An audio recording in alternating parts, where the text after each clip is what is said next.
shirkadda Daabshiil Group ayaa maanta ku wareejisay dhisme lagu baranayo qarabka qurxinta ilkaha maxadka barashada caafimaadka ee magaalada Burco munaasabad kooban oo loo sameeyay ka soo qayb galay barasabka gobolka Togdheer Suduwaha wasaaradda caafimaadka iyo mas'uuliyiin ka socotay maxadka barashada caafimaadka iyo sidoo kale marti sharaf kale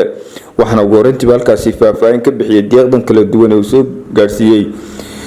maamulaha maxadka barashada caafimaadka Marwo Faadimo gudoomiyaha Daabshiil Group ee gobolka Togdheer Siciid Colaad oo maalin Daabshiil soo galay markaan aan ka codsanay inuu noo dhiso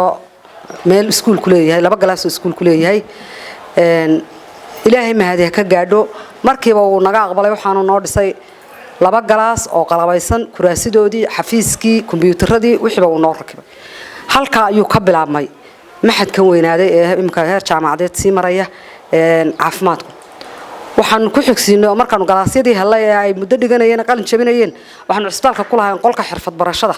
waxaan Daabshiil ka codsanay mar kale inuu noo dhiso qolka xirfadda lagu barto oo skill labka ah oo uu markaana Daabshiil noogu deeqay qol weyn oo 20 mitir ah oo uu markaana noo dhisay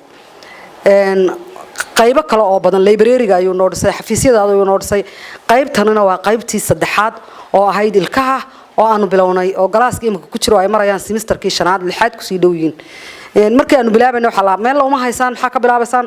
waanu iska bilownay intii ay casharada carruurta dhilanayeen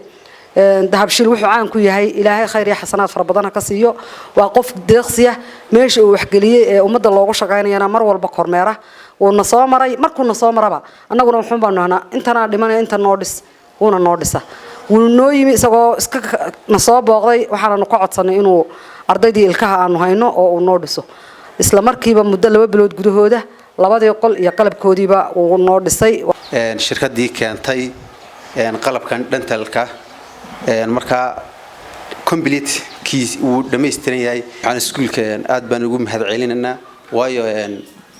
ardayda ka aflixday ayaa hadda company-ga ka shaqeysa oo ardaygu ka aflixo laakiin waxay soo saareen dad aqoon leh oo lagu reeyay labada kalaas ugu horeeyay iyo laba xafiis ugu horeeyay iyo qalabkoodii Maxamed Saciid markiiba noo soo dhigay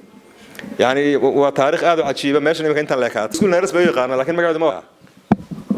كورة شوف هل سانس بالله بدن بالغو بحتمان وملك كورتو جامعة كل حران دقري بالغ قاتا لو ماشي حد كاميرا يسا مركا وحن هذا قيامان صدق كي هري لكن هرجلين تروح على هذا معلمين تلقى فردا وحكوا شيء دارو Daabshiil أساس كمان أنتي بحن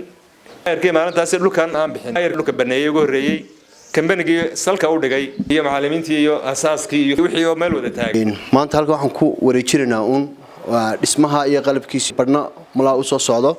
كل واحد نوشوا جدينا وحياة حنيبة كل شيء جا واحد كم يدون كوفيد-19 كعالم كي يسوع صعد كي ده حنيبة أون انقلب كي قارو جم غيهين لكن وحنا وياه وحنا وصل صعدان لا بدي قلنا ورينا وينك كتير حفلة قبسنا كل واني مهتسين يا فاطمة كرتدو ده واقوى هالك ده سوق قرسية dhankooda waxa munaasabadani ka hadlay lagu wareejinayay qalabka iyo sidoo kale dhismaha cusub Suduwaha wasaaradda caafimaadka ee gobolka Togdheer gudoomiyaha gobolka ayaa u mahad celiyay shirkadda Daabshiil iyo sidoo kale gudoomiyaha Daabshiil Siciid oo soo gaarsiiyay qalabkan iyo sidoo kale dhismahan cusub aynu u fadhinaa inaynu xariga ka furno Department of Dentalka oo qaybta ilkaha ah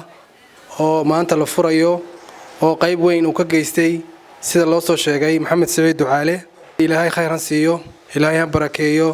Maxamed Saciid Ducaale raashinkii baynu ka nimi waxaan imka soo furay oxygen-ta raashinkii sanad walba siiyo isbitaalkeenu soo aragnay wixii uu kaga qayb qaatay COVID-19 iyo shubankii iyo wixii oo dhammaan soo aragnay oo ka ilkahayni maraya marka waxa qofka soo reer Togdheer ama reer Soomaaliland uga baahayay inuu u duceeyo ilaahay miisaanka xasanaadka ku daro waayo waa shakhsiga kaliya ama كوسنت تاريخ الصوماليلان وحيو كهلي دلك دبوا كسو عليا ولا ميلها كوابون هذا تاي عافماتك هذا تاي وحبرشة هذا تاي بيها هذا تاي تبالة دتك تجلسن وانتو عينين تعال سوينا كمدي إننا واحد نقول واجبه إنه يلاشنه هنتي دا إنه كريم ما توان قدام بينتنا وحال كاسيسي وتشرح حرق اللغة شري دسمها عصبة اللغة برنا يو قرحنتا الكها المحد كعافماتك قبل كتغير نوح محمد عبدي وضع ستون فور تي في